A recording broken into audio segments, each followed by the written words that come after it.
우리 오늘 하나님의 말씀 요한복음 17장 1절에서 5절까지 말씀을 함께 보시겠습니다. 요한복음 17장 1절에서 5절까지 제가 봉독하겠습니다. 예수께서 이 말씀을 하시고 눈을 들어 하늘을 우러러 이르시되 아버지여 때가 이르렀사오니 아들을 영화롭게 하사 아들로 아버지를 영화롭게 하게 하옵소서. 아버지께서 아들에게 주신 모든 사람에게 영생을 주게 하시려고 만민을 다스리는 권세를 아들에게 주셨음이로소이다. 영생은 곧 유일하신 참 하나님과 그가 보내신 자 예수 그리스도를 아는 것이니이다. 아버지께서 내게 하라고 주신 일을 내가 이루어 아버지를 이 세상에서 영화롭게 하였사오니 아버지여 창세 전에 내가 아버지와 함께 가졌던 영화로서 지금도 아버지와 함께 나를 영화롭게 하옵소서. 아멘. 아까 우리 안상준 집사님께서 기도하실 때 북한과 이제 이런 갈등의 관계에 있는 그런 안타까운 상황들을 기도에 올리면서 우리의 마음이 다 거기에 모아졌을 줄로 믿습니다. 정말 이럴 때 그 북한과 또 우리 남한 또 북한과 미국 이 사이에 정말 가장 필요한 그 화목을 위해서 가장 필요한 게 있다면 아마 그 양쪽을 다 잘 아우를 수 있는 그런 중간 다리 역할을 해줄 수 있는 이제 그런 존재가 필요하다라고 말할 수 있을 것입니다. 정말 이 평화의 해결책을 모색하고 그리고 서로가 화목하게 또 화해되게 이렇게 만들기 위해서 우리 인간 세상에는 그 중간 다리 역할을 해주는 중보자라고 하는 그런 역할을 해줄 사람이 꼭 필요한 때가 정말 참 많이 있는 것 같습니다. 70년대 냉전 시대에 있을 때 미국과 중국이, 요즘도 뭐 미국과 중국은 좀 그렇지만 그때도 하여튼 오래 그러고 보니까 갈등이네요. 70년대 냉전에 있을 때 그 북경을 방문해서 미국과 중국의 그 정상회담을 이끌어낼 수 있었던 그 유명한 우리 키신저 전 국무장관 같은 그런 분이 아마 중보자 역할을 했다 이렇게 말할 수 있겠죠. 이와 같이 예수님이 이 땅에 오셔서 행하신 아주 중대한 일은 뭐냐면 하나님과 또 하나님을 떠난 백성들 사이를 다리 역할을 하셔서 화목하게 해주셨다는 것입니다. 화해되게 하셨다는 거죠. 그 증거로서 오늘 우리가 이렇게 예배드릴 수 있게 된 거죠. 하나님께 예배드리려고 나오려고 할 때 하나님께서 기꺼이 받아주시고 또 우리는 하나님께로부터 내려지는 그 축복과 또 모든 은혜의 선물들을 기대하고 그래서 하나님 아버지와 우리가 이렇게 지금 예배를 통해서도 친교하고 교제하고 교통할 수 있는 것은 바로 우리 주 예수 그리스도의 중보자 된 역할을 잘 감당해 주셨기 때문에 이것이 가능해진 것입니다. 그러면 예수님이 중보자라고 할 때 다리 역할을 해주시는 분이라고 할 때 이 땅에서 중보자가 가져야 하는 가장 중요한 자격은 무엇인가? 그 자격이 필요해요. 아무나 중보자가 될 수는 없습니다. 그 자격은 뭐가 제일 중요한 넘버 원은 뭐냐면 양쪽을 다 잘 이해하고 알아야 합니다. 그렇죠? 그래야 이쪽에 가서는 저쪽의 그 사정과 또 뜻을 잘 전할 수 있고 또 저쪽에 가서는 이쪽의 뜻과 사정을 잘 전할 수 있고 그렇게 돼야 서로 진실하게 화목해질 수가 있게 되겠죠. 이런 중보자의 역할은 예수님 때 그냥 예수님만 이렇게 하신 게 아니라 구약 시대부터 이러한 그 비춰지는 그 중보자의 자리가 있었습니다. 선지자들이 그랬죠. 선지자들은 늘 하나님과 백성들 사이에서 하나님께로 돌아와라. 하나님 말씀을 들어라. 이렇게 회개하라. 이렇게 늘 외쳤죠. 그러니까 하나님과 백성들 사이에 중보자로서 역할을 한 사람들입니다. 그런데 그보다도 더 중요한 그 위치에 있었던 사람들은 대제사장들입니다. 그러니까 대제사장은 항상 하나님과 이스라엘 백성들 사이에 정말 늘 한결같은 그 다리 역할을 했었던 사람들이죠. 선지자들은 있을 때도 있고 없을 때도 있지만 대제사장들은 늘 항상 함께했죠. 그래서 예수님께서 이 땅에 오셔서 하나님과 우리 사이에 다리 역할을 해주시는 바로 이제 이 중보자의 그 역할을 대제사장에 비유하기도 하죠. 구약에 이제 대제사장이라는 말을 빌어와서 대제사장 대신 예수 그리스도 이렇게 부르기도 합니다. 그것은 이제 예수님이 중보자라는 뜻입니다. 자, 또 양쪽을 다 잘 알아야 하는 것과 더불어서 또 한 가지 있습니다. 또 한 가지는 뭐냐면 양쪽을 다 잘 알기만 하는 게 아니라 그 양쪽 사이를 위해서 자신의 뭐 어떤 것을 내어놓고서라도 희생하고서라도 감당해야 할 행위가 있다는 거죠. 뭔가 액션이 취해져야 된다는 거죠.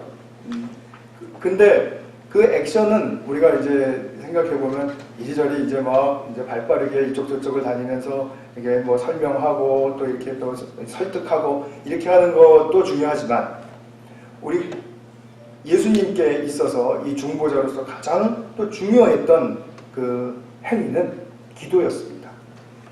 그러니까 중보자가 기도 없다. 중보자가 기도 없이 행동만 한다. 이거는 우리 크리스찬에게 있어서는 이제 말이 안 되는 거죠, 사실은. 그래서 오늘부터 이제 보시게 되는 요한복음 17장은 예수님의 중보자로서의 기도의 내용이 1절부터 끝절까지 가득 차 있습니다. 마태복음 6장에 나오는 주기도문이라는 예수님의 기도를 너무나 잘 이해하고 알고 계시죠? 굉장히 함축된 그런 그 기도문이죠. 근데 요한복음 17장은 정말 그만큼 중요합니다. 주기도문만큼 중요한 기도인데 서술식으로 이렇게 쭉 설명으로 이렇게 대화하는 식으로 이렇게 풀어져 있습니다. 그래서 오늘부터 우리가 4시간 동안, 오늘까지 해서 4시간 동안 17장을 볼 텐데 사실 4시간 동안에도 17장에 나오는 내용을 다 다루기는 어렵습니다. 그러나 이제 우리가 요한복음을 지금 1장부터 쭉 보고 있는 그런 흐름은 포인트만 우리가 이제 잡고 나가는 것이기 때문에 이제 그렇게 해도 무방할 것이라고 생각이 됩니다.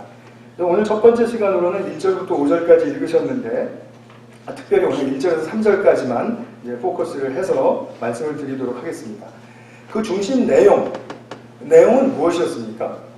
지금 읽어서 아시는 대로 지금 예수님께서 아버지에게 이제 간구하시는 내용인데 그 아버지와의 관계를 의식하면서 드리는 기도입니다. 그러니까 자신과 아버지를 염두에 두고 하는 기도인데 말하자면 아들을 영화롭게 하옵소서, 또 아들이 아버지를 영화롭게 하게 하옵소서. 지금 그 기도가 지금 중심에 있습니다. 그래서 오늘 설교 제목도 영화롭게 하소서이죠. 또 6절에서 12절까지 이제 보면은 예수님께서 그 자신의 중보자된 자신을 위해서 또 하나님을 위해서 기도하는 게 아니라 이제는 제자들을 위해서 기도하는 것으로 이제 확대가 됩니다. 무슨 내용이냐면 그들을 하나 되게 하소서입니다. 그 다음에 13절부터 19절까지를 보시게 되면 그들을 제자들을 향해서 그들을 진리로 거룩하게 하옵소서. 그 다음에 마지막으로 20절에서 26절까지 보시면 이제 조금 더 제자들에게서 확대해 나가십니다. 그래서 세상을 향해서 세상이 아버지가 나를 사랑하신 것 같이 자기들도 그렇게 사랑하시는 것을 알게 하소서. 그래서 아들을 영화롭게 하소서, 그들을 하나 되게 하소서, 거룩하게 하소서, 또 사랑을 알게 하소서. 이런 제목으로 큰 제목으로 17장이 구성이 되어 있다는 것을 이제 먼저 보시게 되었죠. 그럼 첫 번째로 예수님께서 당신과 아버지를 서로 영화롭게 하신다라는 그런 말씀을 좀 살펴보도록 하겠습니다. 우리 여기서 이제 영화라는 말을 썼는데 사실은 원어로 영광이라는 말과 똑같아요. 제가 지지난주에 설명을 드렸었죠. 독사라는 말이죠. 영화롭게 한다는 독사죠. 그래서 한 단어, 이 똑같은 단어에서부터 나온 말이니까 영화와 영광은 같은 것입니다. 1절을 보시게 되면 아들을 영화롭게 하사 아들로 아버지를 영화롭게 하게 하소서. 이것이 이 기도의 핵심입니다. 그래서 1절부터 5절까지의 기도 내용에서는 우리가 이제 우리가 좀 많은 유익을 얻을 수 있는 구절이 3절에 있기 때문에 3절을 많이 이제 강의를 하는데, 사실 3절은 삽입 구절이라고 보셔도 되는 거예요. 문맥상으로 보면. 물론 그 뜻은 굉장히 중요합니다. 그 정의가 우리에게 굉장히 많은 것을 깊이 잘 가르쳐주기 때문에 영생에 대한 말씀으로서 되게 중요하지만, 문맥으로 보게 되면 키는 아들을 영화롭게 하시고 하나님 아버지를 영화롭게 하소서, 지금 이 기도가 핵심에 있다는 것입니다.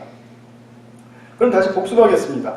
영화롭게 한다라는 말이 무엇인가? 영광스럽게 한다라는 말이 무엇인가?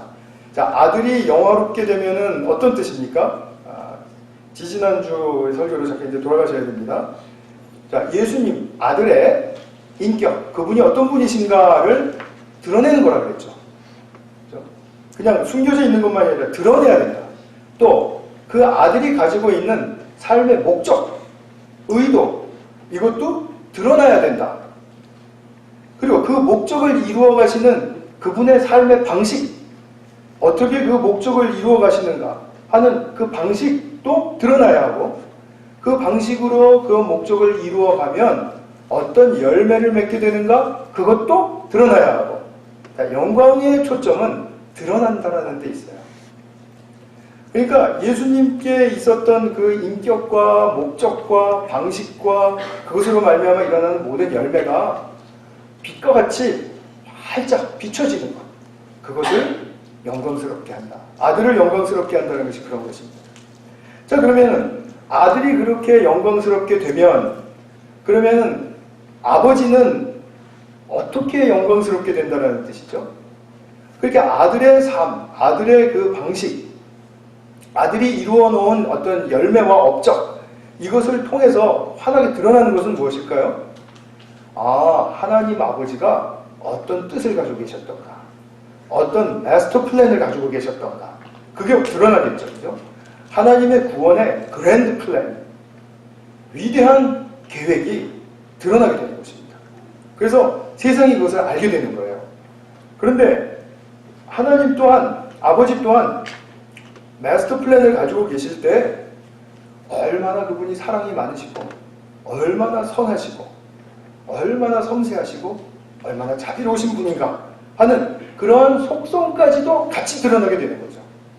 그러니까 우리가 계획서를 보듯이 해가지고 계획만 딱 보는 게 아니라 그분의 인격까지, 속성까지 다 드러나게 되는 거라는 것입니다.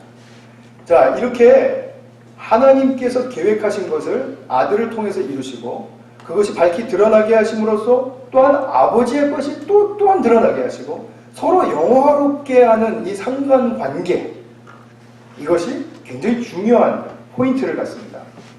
이제 뒤에서 제가 조금 더 설명을 드리도록 하겠습니다. 예수님은 이 땅 위에서 사시면서 소명을 감당하시는 중보자로서, 중보자 얘기 많이 나오고 있죠.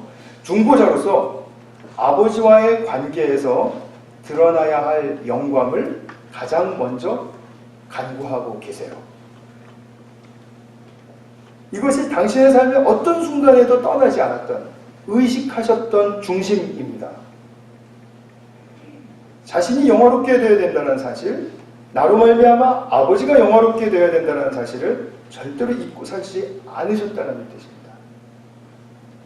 예수님은 당신의 삶을 살면서 그 길을 걸어가실 때 아버지께서 자기가 하나님 아버지의 뜻을 잘 구하고 순종하고 그렇게 살면 자신을 영화롭게 하실 것을 의식하셨습니다.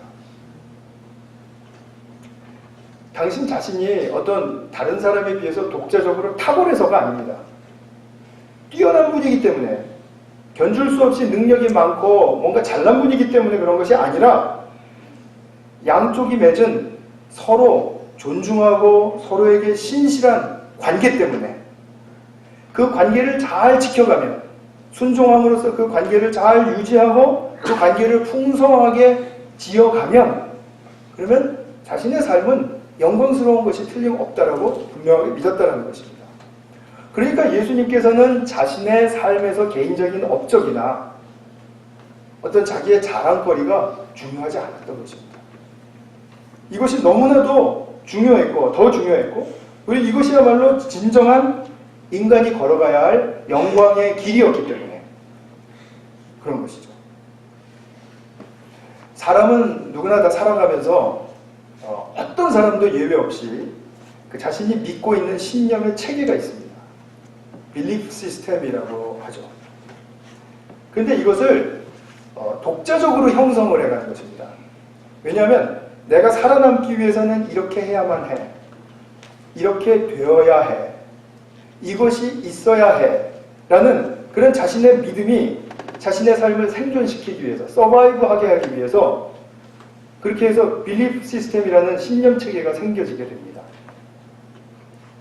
자신의 삶을 정당화하기 위해서도 이 빌리프 시스템은 필요해요. 나는 이런 것을 믿고 이런 것을 좋아하는 사람이기 때문에 나는 이렇게 해야만 하는 거야. 그러니까 그게 피해가 되더라도 날 좀 이해해 주든지 용납해 주든지 아니면 날 뭐 도망가든지 그거는 당신 몫이고 나는 이렇게 해야만 해.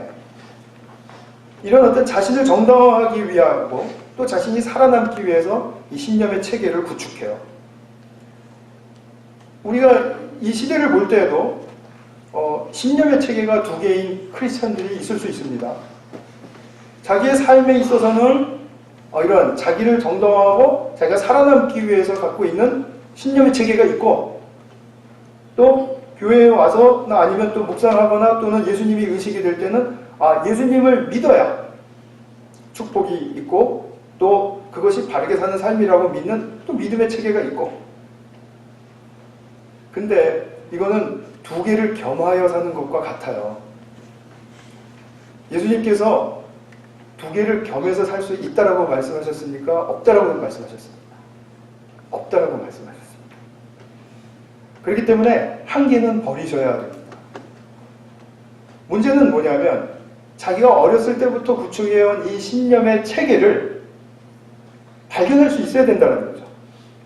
근데 그것을 발견할 수 있으시려면 예수님을 믿는 믿음이 나의 삶을 영광스럽게 한다라는 그 사실이 내게 확신되어야 되겠죠. 그죠?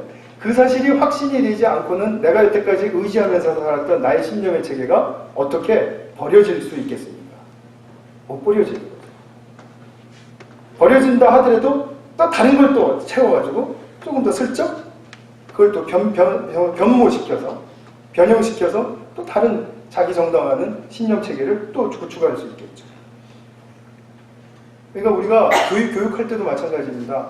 남자는 강해야 해. 이게 성경에서 그렇게 말하면 모르겠는데 또 뭐 여자는 고아야 해. 이건 좀 말이 안 된다, 그죠?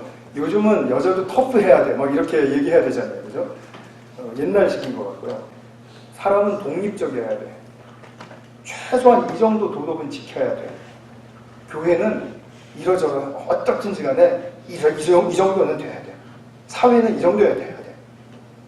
나는 그런 게 제일 싫어. 나는 그런 것들은 나는 이렇게 되는 것들 있죠. 내중심적인 것들. 그런 것들은 예수님의 말씀과 관계 없습니다. 일단 관계 없다라고 생각하시는 게 안전합니다. 요즘 자신이 지키려는 신념 체계는 또 정치적으로도 뭐 많이 관심들이 있으시니까 또 보수여야 산다. 진보여야 산다. 이게 다 신념 체계가 서로 다른 겁니다. 서로 다른 신념 체계를 갖고 있다는 거죠. 사회주의냐, 민주주의냐. 사상적인 신념 체계도 있습니다. 이 시대에 어쩔 수 없이 만들어지는 이러한 다양한 사람의 신념 체계가 나 중심이라는 거죠. 근데 이것이 나 중심적인 신념 체계에서는 아무리 탁월하고 아무리 훌륭한 것이라도 그냥 나 수준에서 넘어서지를 못합니다. 영향력이 조금 있고 능력이 있는 사람은 조금 영향을 끼칠 뿐입니다. 이 세상을 아름답게도 하지 못하고 행복하게도 하지 못합니다. 그러면 우리의 신념 체계가 나가 아니라 무엇 중심으로 바뀌어야 될까요? 예수님께서 지금 자신의 삶이 영광스럽게 되기 위해서는 아버지와의 관계를 늘 염두에 두었다고 말씀드렸죠. 관계성입니다. 관계성에 초점을 두어야만 자신의 신념 체계가 올바르게 형성되어 가기 시작할 수 있습니다. 그렇게 관계에다 중심을 두지 않으면 서글픈 현실, 참담한 현실을 많이 만들어내게 되는 겁니다. 예수님의 신념체계는 이래야 돼, 저래야 돼. 난 이거 싫어, 나는 이거 좋아. 이런 호불호, 이런 것들이 아니었습니다. 아버지가 나를 영화롭게, 나는 아버지를 영화롭게 해드려야 한다라는 그 관계성에서의 목적, 결과, 열매, 이것을 늘 바라보시면서 그 관계가 얼마나 중요한가, 이 관계를 지키기 위해서 내가 어떻게 아버지의 말씀에 순종해야 하는가, 이것이 가장 우선순위에 있었기 때문에 그분의 신념체계는 나 중심의 신념체계와는 완전히 다른 것이었다라는 것입니다. 그런데 아버지와 아들 간의 이 관계, 서로 영화롭게 하는 이 관계 속에서 그 영화롭게 하기 위해서는 무엇이 필요합니까? 사랑이 필요합니다. 사랑하지 않고 미워하면서 서로를 영화롭게 할 수 있을까요? 세상에 이건 말이 안 되죠, 그죠? 나는 저 사람을 되게 미워하는데 나는 저 사람을 영화롭게 만들고야 말 거야. 이거 말이 안 되죠, 그죠? 제가 전혀 마음에 와닿는 말씀을 드리지 않은 것 같이 이렇게 표정들 짓고 계시는데, 어쨌든 그리고 존중해야죠. 존중해야 그 상대가 영화롭게 되죠. 아내가 남편을 사랑과 존중으로 대하지 않으면 남편은 영예로울 수 없죠. 남편이 아내를 우습게 보고 무시하거나 그리고 틱틱거리는데 아내가 영예로워질 수가 없죠. 서로가 영화롭게 하려면 사랑하고 존중하는 것이죠. 구체적으로, 실천적으로 말 한마디라도 존중과 사랑이, 그리고 또 자기 희생이 담겨 있어야죠. 그게 담겨있는 진심이 느껴지는데 상대가 쇼하네, 이런 사람은 없습니다. 진실로 없습니다. 진심이 전해지면 그렇게 우리는 사람을 못 알아보고 막 이렇게 거짓이라고 치부하지 않습니다. 스승이 제자를 영화롭게 할 수 있습니다. 제자가 스승을 영화롭게 할 수 있습니다. 정치가가 백성을 영화롭게 할 수 있습니다. 백성이 정치가를 영화롭게 할 수 있습니다. 근데 이 영화롭게 할 수 있는 것은 계속 강조 말씀드리듯이 사랑과 존중 외에는 그것을 그렇게 할 수 있는 가능한 것이 없습니다. 이것이 바탕이 될 때 예수님이 이 땅에서 주시려는 영생, 새로운 복음의 생명세계가 얻어지게 되는 것입니다.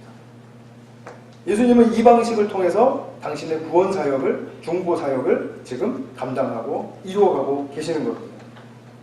자, 그러면 두 번째로 이제 서로 영예롭게 한다라는 그런 말 이제 말씀을 드렸는데, 두 번째로는 예수님은 당신이 자신에 대해서 어떻게 생각하셨을까?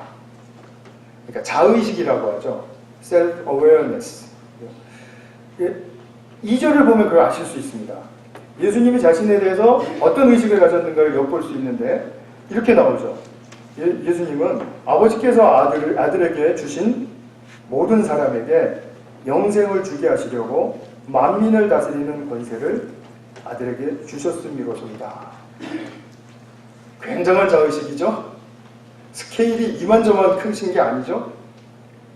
모든 사람에게 영생을 주시려고 만민을 다스리는 권세를 내게 주셨다. 이게 그분의 자의식이에요. 근데 큰 단어들이 또 등장했기 때문에 설명을 드리지 않을 수가 없습니다. 영화라는 것은 이제 제가 말씀을 드렸고, 또 이제 영생도 제가 설명을 드려야 될 부분이고요. 다스리는 권세에 대해서도 제가 설명을 좀 드려야 됩니다. 왜냐하면 이 영생과 이 권세에 대한 것은 그냥 우리가 세상에서 듣는 그 단어대로 들으면 오해하고 이게 지금 뒤틀린 이해가 풀어지지 않기가 너무 쉬워요. 그렇기 때문에 반드시 제가 설명을 드려야 될 것입니다. 영생이라고 하는 것은 뭐 길게 이렇게 쭉 늘어지는 어떤 영원한 그런 생명이 아닙니다. 시간적으로 길다라는 뜻이 아닙니다. 이 땅은 우리가 4차원으로 살죠, 그죠? 공부하신 분들은 알지만 X, Y, Z 축의 그 입체에다가 시간이 더해지지 않습니까? 그래서 우리는 역사가 4차원입니다. 근데 4차원 이상의 차원의 삶을 말하는 것입니다.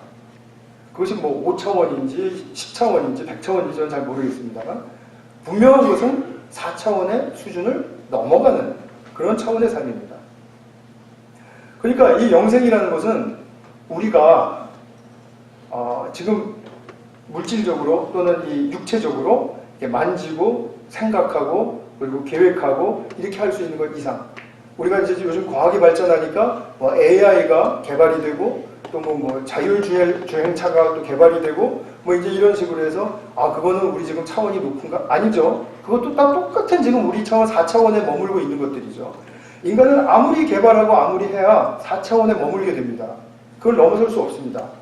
그런데 우리 인간에게는 영혼이라는 특별한 선물이 있기 때문에 이제 4차원을 넘어서는 어떤 세계에 진짜 우리를 향해서 부어주시는 영생이라는 것을 우리는 누릴 수 있게 된다는 거죠. 영생은 그러니까 질적으로 다른 삶이라고 생각하시면 되죠. 이것이 사랑과 생명으로 지어져서 이제 이 차원을 훨씬 넘어서는 그러한 차원의 삶이다. 이렇게 생각하시면 좋을 것 같아요. 일단은 그렇게 하고 넘어가겠습니다. 다스리는 권세라고 말할 때 이것은 장악하고 조종하는 힘이 아니라고 지난주에도 말씀을 드렸습니다. 그런 예수님은 그렇게 하시지 않았다 그랬죠. 그러니까 예수님이 다스리신다고 할 때는 장악하고 조종한다라는 의미보다는 섬긴다라는 의미가 훨씬 더 강합니다. 자, 그럼 권세가 무엇인가? 권세도 제가 사실은 뭐 설교 시간을 통해서 몇 번 말씀을 드렸지만 또 처음 들으시는 분도 많기 때문에 또 복습합니다. 권세라는 것은 이것입니다. 권세는 본질로부터 나온다라는 뜻입니다. 그 직역하면 본질로부터 나온다라는 뜻이에요. 본질로부터 나오는데 본질로부터 나온다라는 그 성격 자체가 지금 동적이죠. 나오니까. 그 동적인 그 힘, 그러니까 본질로부터, 진리로부터 나오는 힘, 그것을 권세라고 말할 수 있습니다.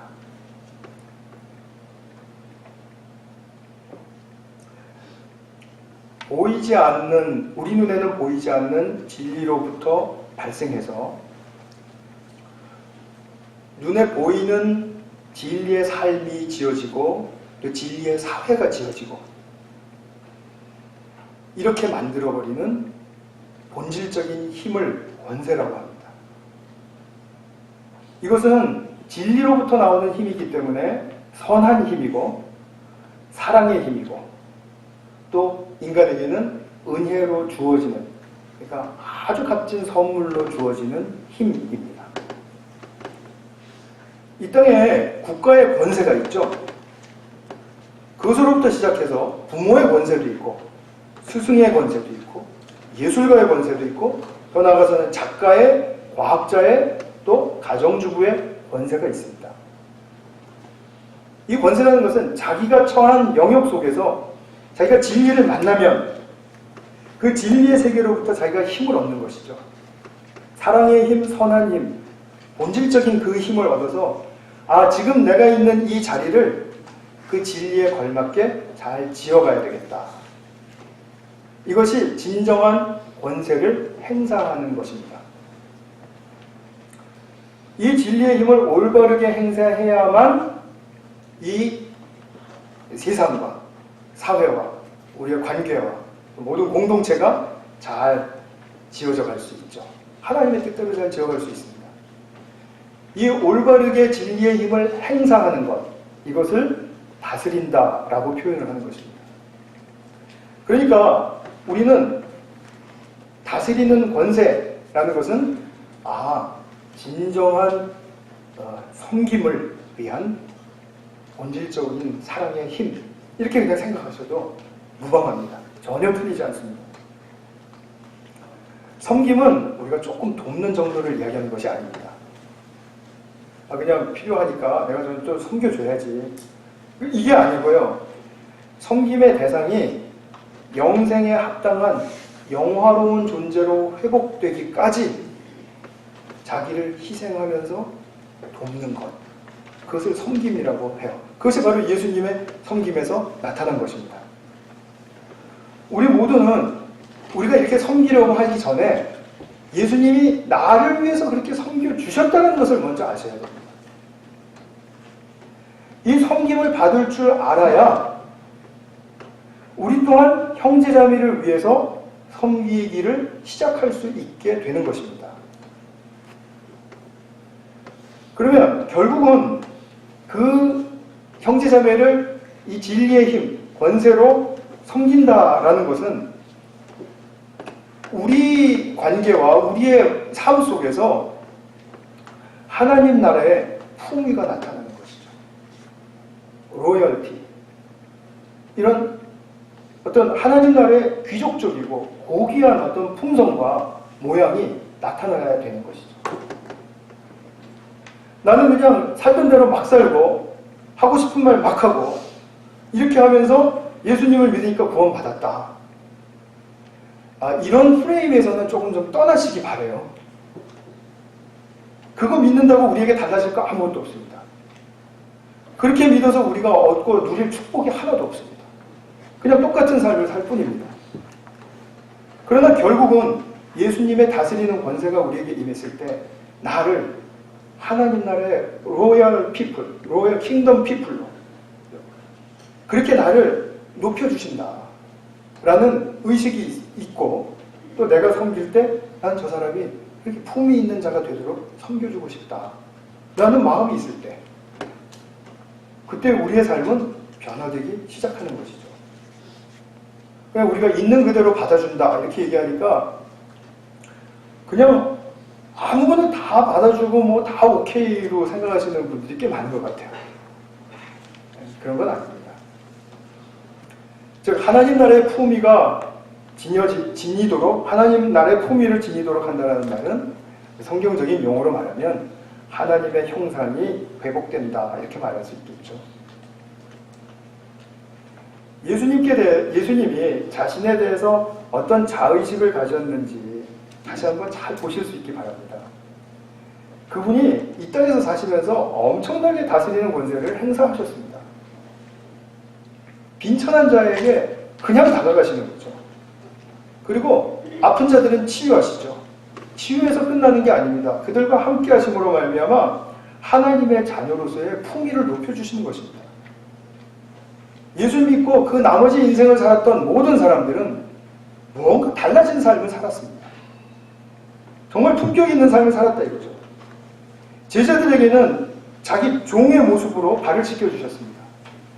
이것이 다스리는 권세를 행사하신 것입니다. 결국 그분이 약하고 무기력하고 그래서 잡혀가고 죽으시고 하는 그런 십자가에서 죽으시는 그 모든 것은 무엇이죠? 당신의 백성들을 높여주기 위해서이시죠. 높여주기 위해서 하시는 그 행위가 바로 다스리는 권세를 행사하셨다는 것이죠.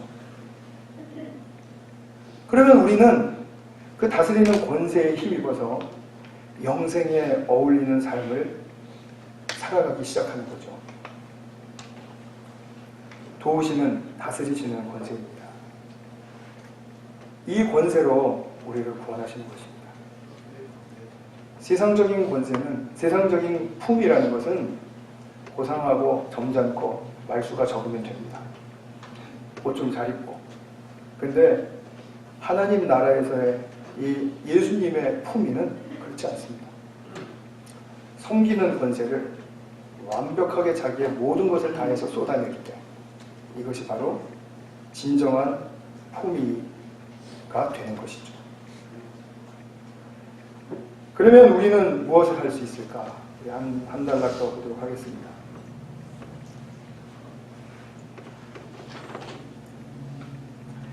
예수 믿는 자라면 누구나 다 예수님의 다스리시는 이 권세에 동참할 수 있습니다. 이것이 우리에게 영광스러운 특권입니다. 예수님께 모든 세대의 모든 사람을 다스리는 권세가 있으셨다면 우리는 내가 사는 이 시대에 내 주변에 있는 한두 사람 또는 뭐 너댓 사람이라도 내가 다스리는 권세가 있는 것입니다. 그래서 그들이 하나님 나라의 고귀한 생명의 그 품격을 입을 수 있도록 돕는 것이죠. 먼저 우리 가족들이 있죠. 또 우리 목장 식구들 있죠. 또 이렇게 우리 모두 교우들 다 있죠. 그런 말씀 혹시 들어보셨는지 모르겠는데요. 사람이 평생에, 그러니까 사람이 이제 전도를 받고, 자기가 전도를 받고 1년 안에 2사람을 전도를 합니다. 그리고 나머지 인생에는 전도 안 해도 돼요. 자기가 전도받고 1년 동안 2사람을 전도해요. 그럼 그 2사람은 또 1년 안에 2사람을 전도합니다.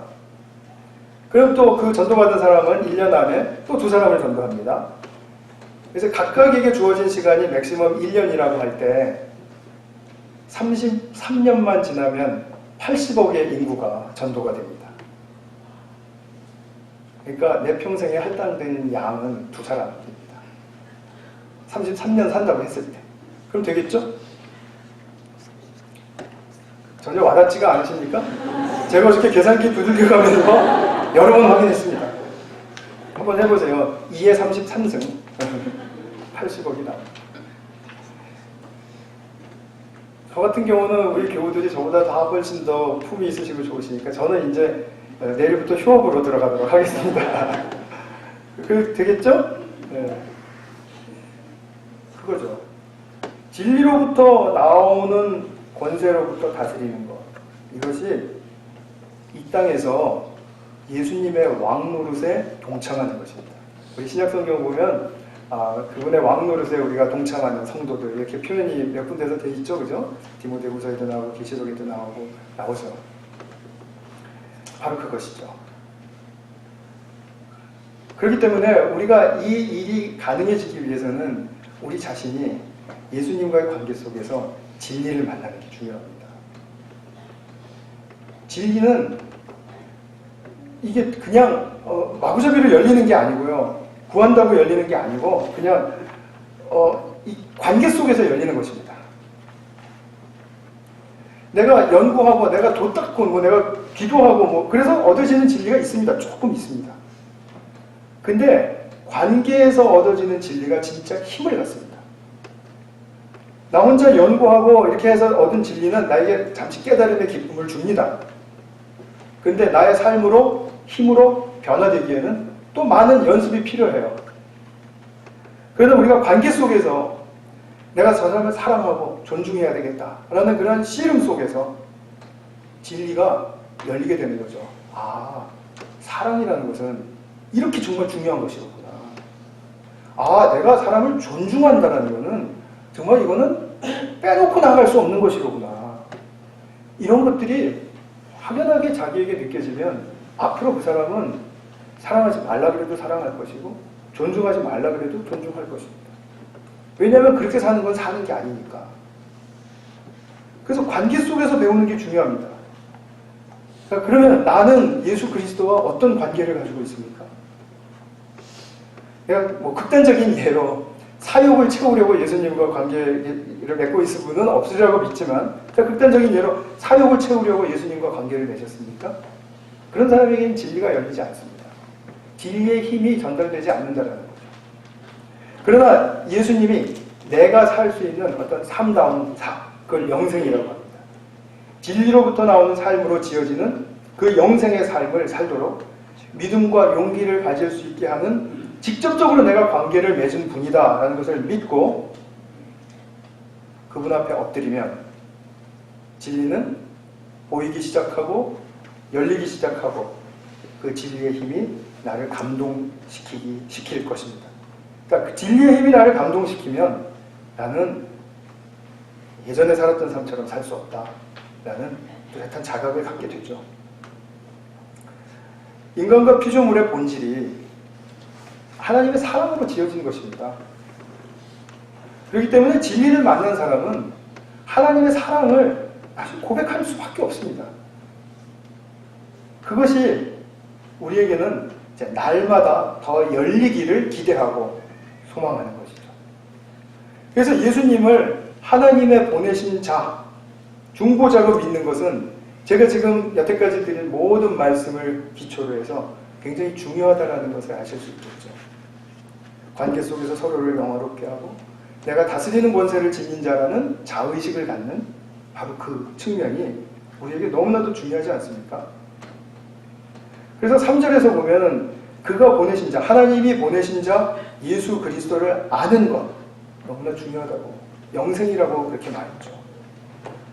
그분을 알면 아까 앞서서 말씀드린 것처럼 그분을 보내신 아버지를 알게 됩니다. 그분의 마스터 플랜이 뭔지, 그분이 어떤 속성의 분인지를 알게 되는 거죠.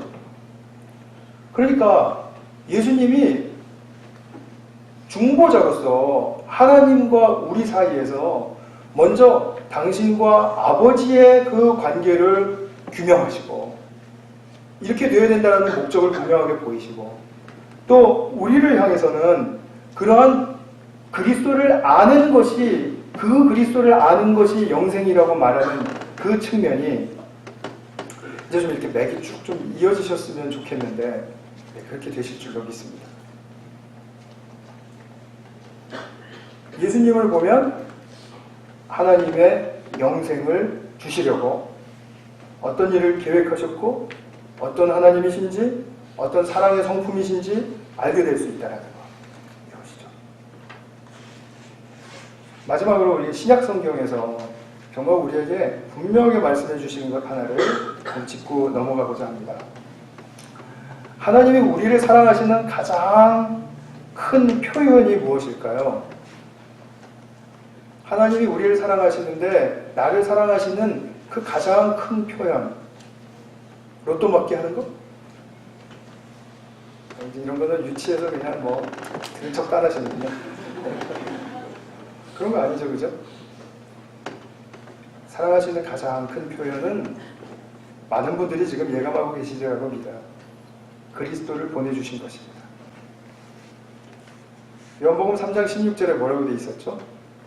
하나님이 세상을 이처럼 사랑하사 독생자를 주셨으니, 이처럼 사랑하셔서 독생자를 주셨다. 최고의 사랑의 표현이죠. 이것이 요한복음에서는 그분의 보냄을 받은 자, 그죠? 하나님이 세상을 이처럼 사랑하셔서 보내주셨다는 거잖아요. 그러니까 보냄받은 자로서 예수님을 이해하는 것은 굉장히 중요한 거죠. 요한일서 4장 9절에도 하나님의 사랑이 우리에게 이렇게 나타난 바 되었으니 하나님이 자기의 독생자를 세상에 보내심은 그로 말미암아 우리를 살리려 하심이라, 영생을 주려 하심이라. 여기서도 뭐라 그럽니까? 하나님의 사랑이 우리에게 이렇게라는 말은 감탄사입니다. 말로는 형용할 수 없는 어떤 수준의 그 감탄이 담겨져 있는 것이죠. 그리고 이렇게 나타난 바 된 것은 하나님 우리에게 독생자를 보내주신 거 아니냐. 사도 요한은 지금 이 분명한 핵심에 꽂혀 있죠. 예수님은 이 땅에서 우리에게 대접받지 못하셨습니다. 그런데 당신은 다스리는 권세로 당신이 영화롭게 될 것을 아셨고, 그리고 당신의 사랑과 희생을 아낌없이 퍼부어 주셨습니다. 그럼으로써 아버지의 뜻을 충실하게 완료해 주셨죠. 그래서 사실은 그 4절, 5절, 4절의 내용이 이제 그것이고요. 또 5절에는 그 영화라는 것이 그냥 갑자기 어떻게 생긴 영화가 아니라 창세 전부터 있었던 영화다, 뭐 이렇게 해가지고 설명을 하고자 하는 건데, 시간상 제가 1, 2, 3절만 보는 걸로 오늘은 하겠습니다.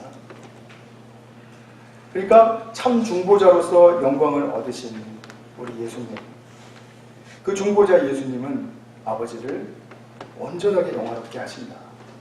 그럼 우리도 우리에게 주신 다스리는 권세를 잘 행사해서 아버지를 영화롭게 할 때 또한 우리 자신 또한 영화를 입게 되는 것입니다. 그것이 우리가 구원론에서 이야기하는 칭의, 그 다음에 성화, 또 영화, 뭐 이런 얘기에 이제 끝자락에 해당하는 것이죠. 말씀을 맺겠습니다. 우리가 항상 실행에 옮겨야 될 것이 있습니다. 아까도 말씀드렸듯이 나 중심에서 빨리 벗어나야 됩니다.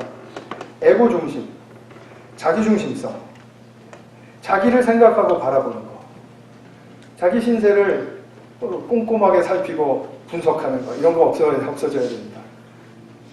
자아 성찰과는 다른 것입니다. 자아 성찰은 예수님과 말씀을 내게 비추는 것입니다.